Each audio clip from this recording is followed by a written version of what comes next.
இன்றைய ஜெனரேஷன் டோட்டலா வித்தியாசமா இருக்கு. இந்த குழந்தைகளை வளர்க்கணும். நாம வெற்றி பெற்ற குழந்தைகளாக அந்த குழந்தைகளை வளர்க்கணும். அப்போ நாம் மேற்கொள்ள வேண்டிய சில விஷயங்களை உங்களோட பேச வந்திருக்கேன். குழந்தைகளிடத்தில் பேசும்போது ரொம்ப கவனமா பேசணும். நம்ம அம்மா அப்பா நம்மளோட கவனமா பேசவே இல்லை.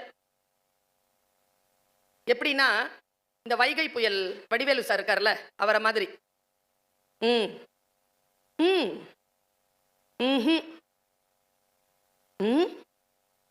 இதுலயே முடிஞ்சிருச்சு கம்யூனிகேஷன். இப்ப நம்ம பிள்ளைகளோட நம்ம பேசணும். நான் சொல்றேன், நம்ம அம்மா அப்பா நம்மளை வளர்த்த மாதிரி நாம நம்ம பிள்ளைய வளர்க்க முடியாதுங்கிறத நான் கண்டுபிடிச்சுக்கிட்டேன். எந்த முறையில் அந்த குழந்தைகளை நாம வளர்க்கிறது? அந்த குழந்தைகளிடத்தில் எது பேசுவது? உன் தாய் தந்தையரை பற்றி எந்த ஒரு மன வருத்தம் இருந்தாலும் அடுத்தவர்களோடு அதை பகிர்ந்து கொள்ள கூடாது. எவ்வளவுதான் இருந்தாலும் அடுத்தவர்களோடு பகிர்ந்து கொள்ளக்கூடாது. உங்கள் கணவன் பற்றி மனைவியோ, மனைவி பற்றி கணவனோ, மூன்றாவது மனிதரிடத்தில் அவர்கள் குறையை பேசக்கூடாது.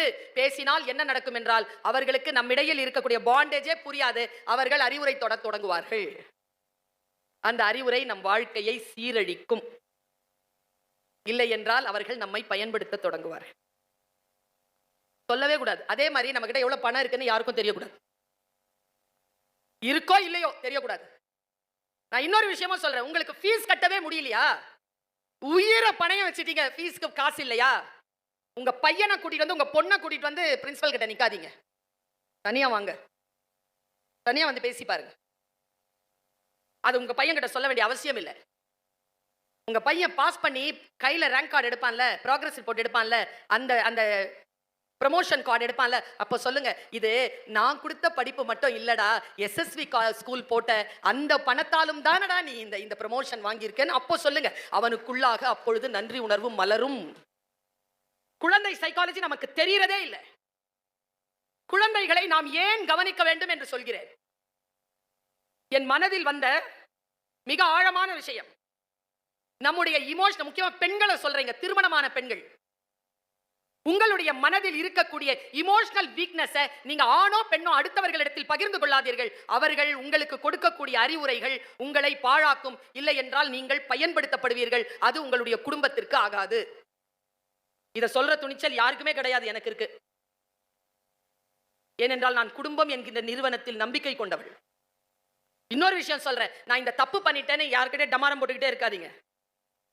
தப்ப சரி செய்ய பாருங்க.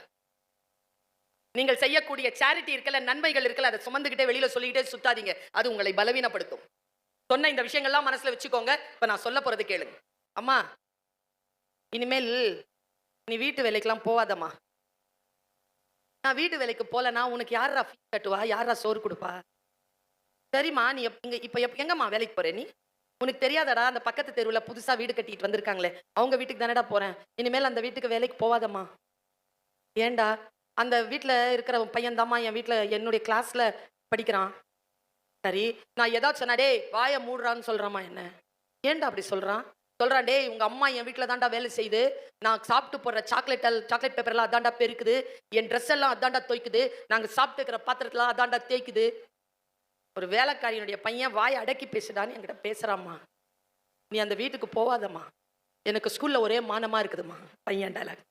அந்த அம்மா டைலாக் சொல்லுது, டேய் உனக்கு ஒரு விஷயம் சொல்லவா? சொல்மா. நான் அந்த வீட்டுக்கு வேலைக்கு போறேன்ல, அந்த வீட்டு எஜமானி அம்மா என் கூட படிச்சவடா. சின்ன வயசுல நானும் அவ்வளோ 5ஆம் கிளாஸ் படிச்சோண்டா.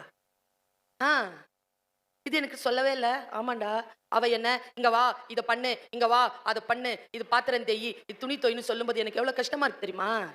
ஆனாலும் எனக்கு ஒரே ஒரு சந்தோஷம்டா சாமி. என்னமா சந்தோஷம் உனக்கு அதுல? அவ பிள்ளைய அவ எங்க படிக்க வைக்கிறாளோ அதே பள்ளிக்கூடத்துல நான் என் பிள்ளையையும் படிக்க வைக்கிறேங்கிற சந்தோஷம் தான் இருக்குன்னு சொல்றான். நாம பார்க்க மறுக்கின்ற பக்கங்கள் என்று சில உண்டு, அதை பிள்ளைக்கு காட்டுங்க.